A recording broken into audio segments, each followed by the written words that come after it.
Perfectly normal for them to come up and approach you, especially a sow with cubs. They'll pop their jaws, pop, pop, pop, pop, pop. They might huff at you and growl at you, but then they'll leave. They're doing that to occupy you while the cubs take off. There's another tunnel. There's a typical bear tunnel. Look at that. Nice and round and no more than 2.5, 3 feet off the ground. That's what we call a bear tunnel. I like black bears a lot. They're just so fun to watch. There was a big male bear that used to live right across the river here, and he was a big old cantankerous guy. And he and I got along great, you know. I respected his distance and he respected mine. We'd see each other, and he just took me as I was one of the other animals over there. Typical any old male anything is usually cantankerous and grumpy just by nature, you know, people included, you know. I don't hunt anything that we aren't gonna use or that we don't have a use for. We try to use as much of it as we can, to the point where I even save hoofs and teeth and stuff like that. Like from the bears, we save the teeth and the claws for people. Some of it I send to some of my Native American friends to make jewelry and stuff out of. I even save turkey feathers for some of them. They use it in their ceremonies. I had this vision of Alaska that probably a lot of people have that have never been there or spent any real time there. We moved up there in like 1981 or 82, something like that. And you know, I had visions of going up there and homesteading maybe and living off the land. You know how long we'd lasted living off the land up there? About a week. We'd have been dead probably. You know, my education about nature, I really came of age up there, and the harsh reality of what it really was, I think, struck me. My eyes froze shut once. I had a little trap line I was running. And I went out there one day to check these traps, and I shouldn't have. I shouldn't have gone alone, that's for sure. It was about 50 below that morning. And I went to blink once, and I blinked, and my eyes froze shut. Out on a dog sled trail on snowshoes, a couple miles from home and 50 below zero. And I didn't know what to do because my eyes were froze shut and I didn't know how to open them. I didn't panic. That much I knew about being in nature. I put my hands down between my knees, pulled my gloves off real fast, put them up on my eyes, just long enough for my fingers to thaw out my eyelids, rubbed real hard, blinked about 20 times, put my hands back in my mittens, and headed back for home. I didn't continue on the trap line. I met some very interesting people up there, including the Native Americans that lived up there, and most of the white people up there at that point in time did not get along with the natives at all. They didn't get along well. But I got along great with the Native Americans up there, really well, I think because of my association with nature. And you know, it's kind of like I spoke their language and vice versa. We got along very well, and I learned a ton from my Indian friends, as I called them at the time. They were Athabascan Indians, the ones that I met up there, and we went fishing together and hunting together, and I learned a lot, and especially from the elders, the older. They teach me tricks about trapping and about hunting and little things that they know. And one of the things that they taught me was the association of nature and religion.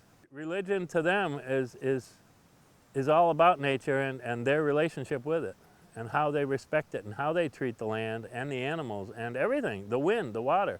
To them, everything has a spirit. The wind is alive, the air is alive, the water is alive, and they place great value on these things. They don't look at the human race as being, controlling and overbearing and overpowering, and we control this and we control that. They're like, that's a myth. You just think you do. You don't control anything. These things are allowing you to be here, and you don't even realize it. You're given an animal when you hunt.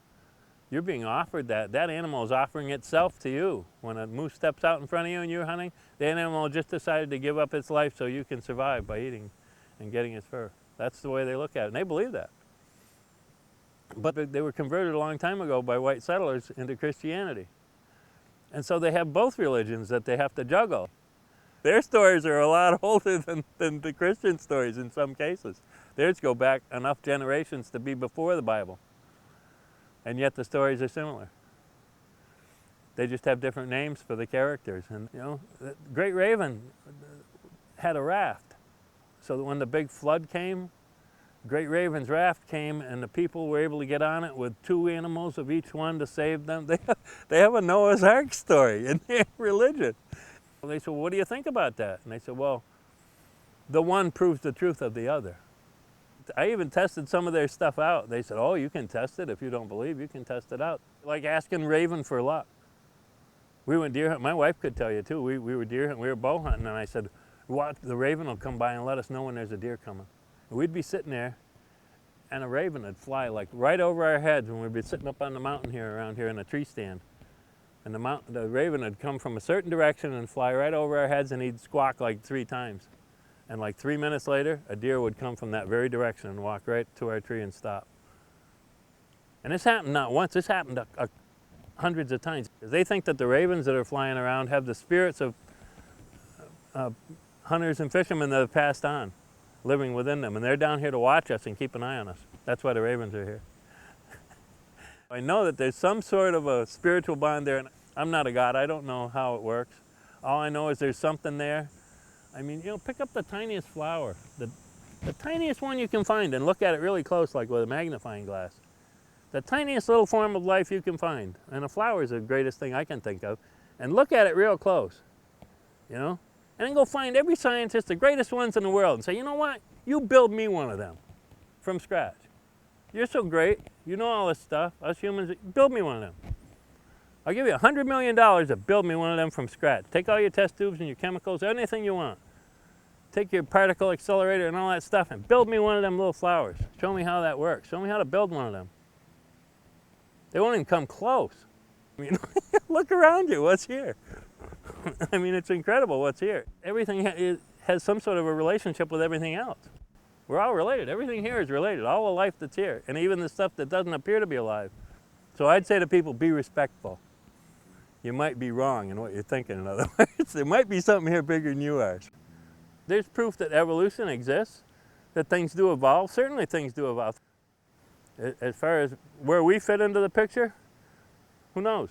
We certainly seem a whole heck of a lot different than anything else that's here. I'll tell you that much.